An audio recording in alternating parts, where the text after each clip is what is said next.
En este podcast les voy a hablar del Fordismo. El término Fordismo se refiere al modo de producción en serie que llevó a la práctica Henry Ford, fabricante de coches de Estados Unidos. Este sistema supone una combinación de cadenas de montaje, maquinaria especializada, altos salarios y un número elevado de trabajadores en plantilla. Este modo de producción resulta rentable siempre que el producto pueda venderse a un precio bajo. El Fordismo apareció en el siglo XX, promoviendo la especialización, la transformación y la reducción de costos. La diferencia que tiene con el Taylorismo es que esta innovación no se logró principalmente a costa del trabajador, sino a través de una estrategia de expansión del mercado. La razón es que si hay mayor volumen de unidades de un producto cualquiera, debido a la tecnología de ensamblaje y su costo es reducido por la razón del tiempo ejecución, habrá un excedente de lo producido que superará numéricamente la capacidad del consumo de la élite tradicional y única consumidora de tecnologías con anterioridad.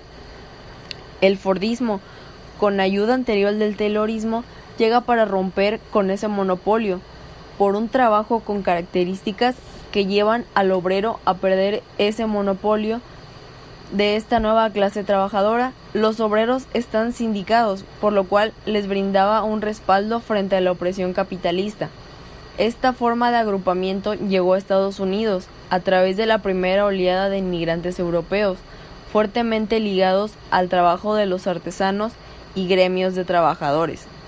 La idea de sumar la producción en cadena a la producción de mercancías no solo significó las transformaciones sociales y culturales que podemos resumir en la idea de cultura de masas o masa media. Como prototipo se puede hablar de la creación de automóviles en serie, de la expansión intercalista del consumo que deviene en nuevos estímulos y códigos culturales mediados por el capital.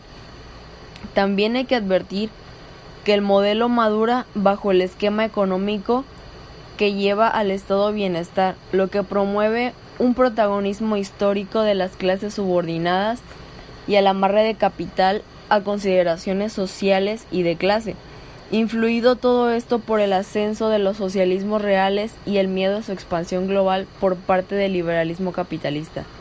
En resumen, podemos contar con elementos centrales del modelo fordista. Número 1. Aumento de la división del trabajo. Número 2. Profundización del control de los tiempos productivos del obrero. Número 3.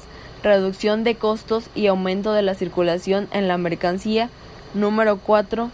Políticas de acuerdo entre obreros organizados. Y número 5. Producción en serie. El Fordismo son 3 innovaciones. La primera, la automatización de las tareas a través de la organización de una línea de producción. La segunda es la separación de la burocracia y de la función industrial dentro de la empresa.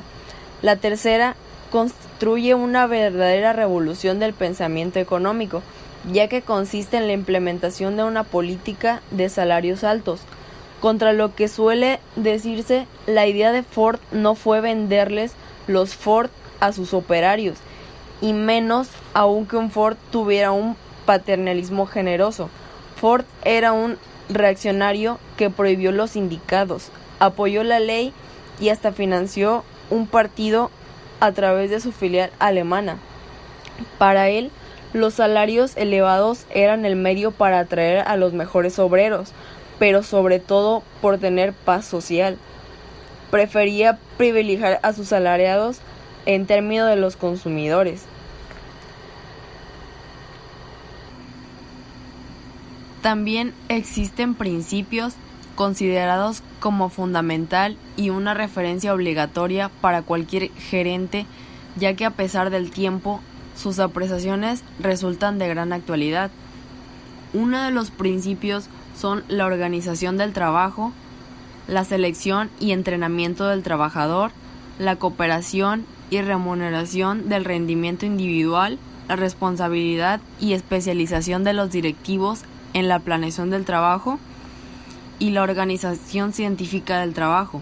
Este criterio se refiere a las actividades que deben utilizar los administradores para reemplazar los métodos de trabajo. El punto en que queremos llegar es que el mundo como hoy lo conocemos seguramente sería muy distinto sin el extraordinario aporte de Henry Ford. Hizo a la industria y sus procesos.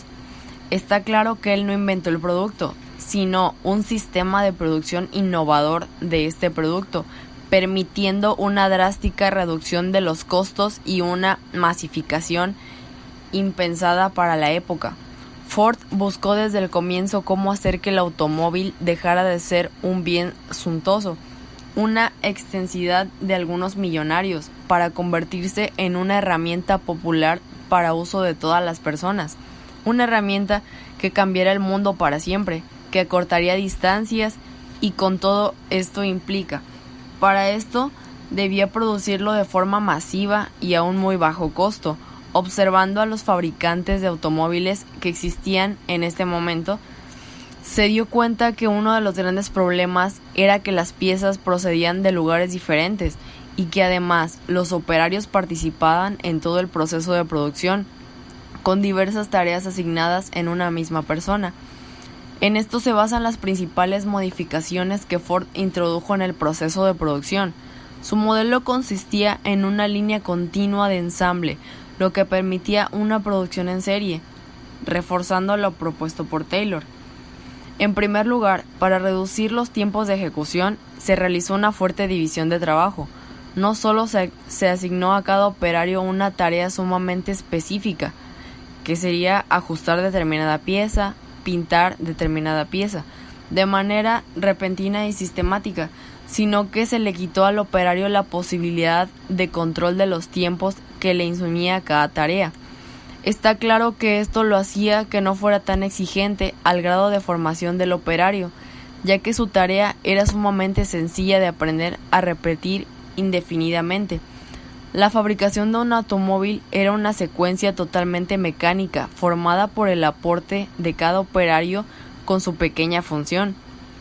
Esta situación volvía sumamente monótona y rutinaria la jornada laboral, produciendo desmotivación y angustia, que Ford rápidamente compensaba con aumentos salariales a niveles superiores o lógicos, lo que permitía inclusive que cada operario pueda acceder a la compra de su propio Ford.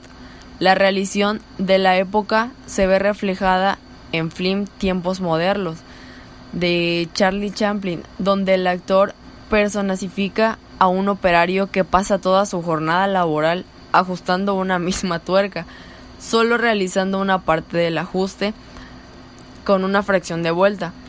Eso lo lleva a obsesionarse con esta tarea y a reaccionar de una manera desporfilante y extremista en un contexto tan nefasto para la economía de los Estados Unidos, como fue la Gran Depresión originada por la crisis de 1929, en donde el estrés y la opresión estaban a la orden del día. Cuando la capacidad de producción de Ford se volvió mayor a la demanda, su fundador se convirtió en un impulsor para mejorar el poder adquisitivo de la población y así poder aumentar su mercado a través de un nivel de muy alto consumo.